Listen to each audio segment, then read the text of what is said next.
many of you. Architecture, in many ways, sets the personality in place. Can set the personality in place. When MIT was founded in 1861, it started in a building in Boston. And in 1917, MIT moved from Boston to Cambridge, into the buildings that we still work in. So those of you who have visited MIT have seen what we call the main group, which is a very large edifice. And some of you may have visited, well, any number of campuses have what Thomas Jefferson called the academical village. So Jefferson set this up at the University of Virginia, and it's the standard academic quadrangle where you have a set of buildings that march up the sides of the quadrangle to a building at the top. Invariably, that building includes the library.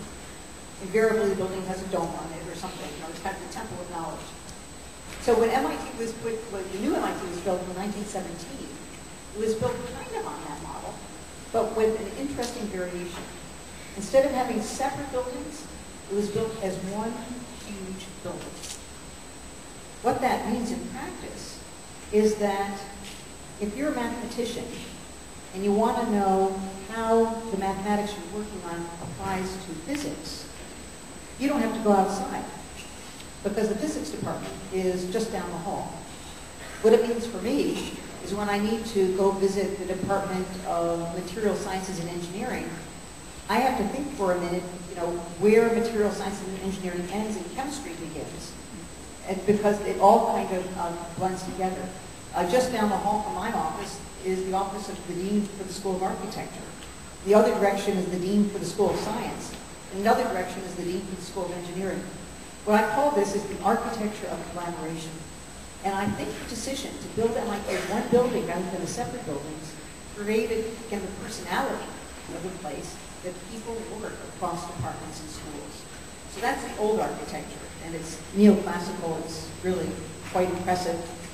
What amazes me is in 1917, this was before the 20th century became the American technological century. Somehow the people who built MIT had the ambition, because it's built for the American technological century that was about to unfold. So the architect was a genius, and the president who oversaw at the time was a genius. We have new architecture, so of course with time we need new buildings, and we have some spectacular architecture, some very modern architecture. Stephen Holt designed a dormitory. Frank Gehry, you probably all read about, designed a building for electrical engineering and computer science, which also houses linguistics and philosophy. Charles Correa, a magnificent architect out of India, designed a new building for brain and cognitive sciences, which is beautiful and puts all of our neuroscientists together. We have a number of buildings going up around campus. The building that the activity I just described for a new cancer approach that brings biology and engineering together is at a very critical piece on campus, and it sits at the center of a place where the buildings that house lots of the engineering departments and the biology and chemistry departments all come together. So our campus kind of mirrors our academics. And I think that's the way it should be, that form should follow function.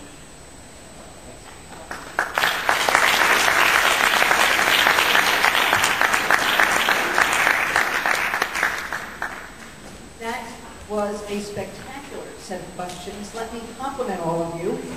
I often get questions, but not often questions that are so interesting and so brilliantly focused on learning more about MIT. I want to thank you all for being the hosts of my visit here, for inspiring me, for making me believe that outside MIT there are a lot of students in the country who are working hard so that they can contribute to the betterment of our nation and the world. Thank you all very much.